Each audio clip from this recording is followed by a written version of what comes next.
I want to take a closer look at some of Israel's ceasefire violations after they agreed to withdraw from some parts of Gaza. Now, Gaza's government media office says Israeli forces and tanks have advanced about 300 meters beyond the so-called yellow line in eastern Gaza City. The yellow line refers to the boundary behind which Israeli forces are meant to pull back, according to the ceasefire deal, which came into effect last month. Well, joining us here on set is Sami Al-Arian. He's a professor of public affairs and a director at the Center for Islam and Global Affairs at Istanbul Zaim University. Thank you very much indeed for being with us once again on Al Jazeera. I want to widen this out a little bit. We've been talking about the Israeli army's movements past the yellow line, plus the almost daily attacks that have been carrying out in Gaza.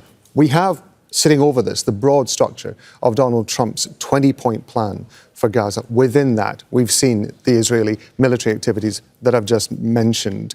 What is Israel trying to achieve by making these movements within the structure of this plan? Israel is trying to impose new realities, what it couldn't achieve in 2 years of genocide, trying to do it now through these small steps. Israel is occupying today about 60% of Gaza, and it basically has free hand in killing as many Palestinians as it sees fit, which is in contravention, which is against the ceasefire deal. Israel was supposed also to allow about 600 trucks a day for the Palestinians, and today it's allowing less than 25% of that. What's happening here is trying to create a two-tier system.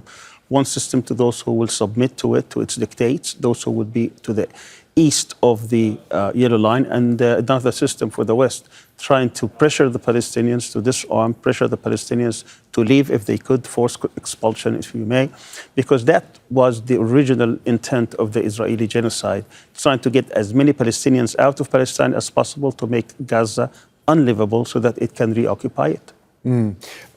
If I understand it correctly, Israel is currently occupying land which has been used as farmland by Palestinians in Gaza. There's also a suggestion that they intend to isolate people from what were the main economic centres of Gaza as well. Now, how does that play into Palestinian hopes of rebuilding Gaza in the future?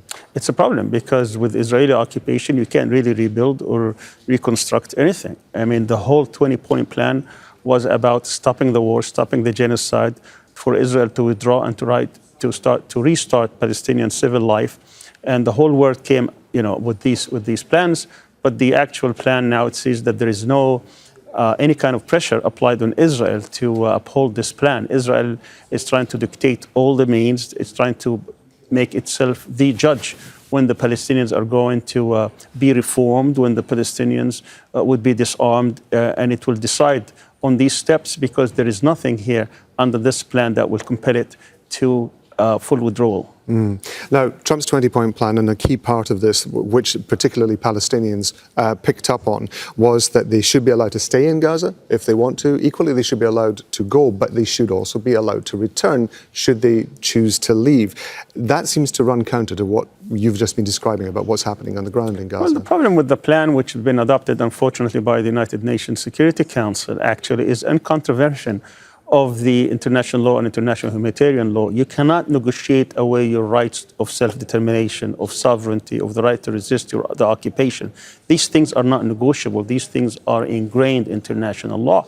And what's happening here is that they're trying to bargain away these rights for Palestinian rights to live in their own country, to live not just as human beings, but people with dignity. And what they're trying to do here is to negotiate the aid, negotiate the fact that they could stay on their country. What is it?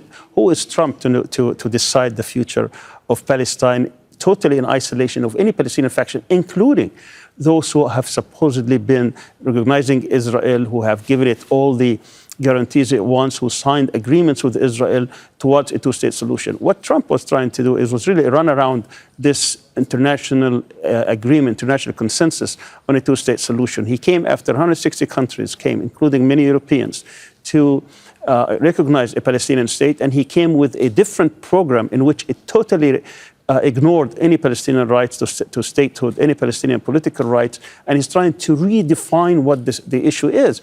And he's saying that the political horizon, that eventually they may get to his 2020 plan, which really is a sham, because his 2020 plan says that he recognizes Jerusalem as an Israeli sovereign capital. He recognizes the Golan Heights as sovereign, the Jordanian Valley effectively sovereign to Israel. He does not dismantle any of the settlements, hundreds of thousands of people there. There is no two-state solution in that political horizon. That is the maximum the Palestinians could get.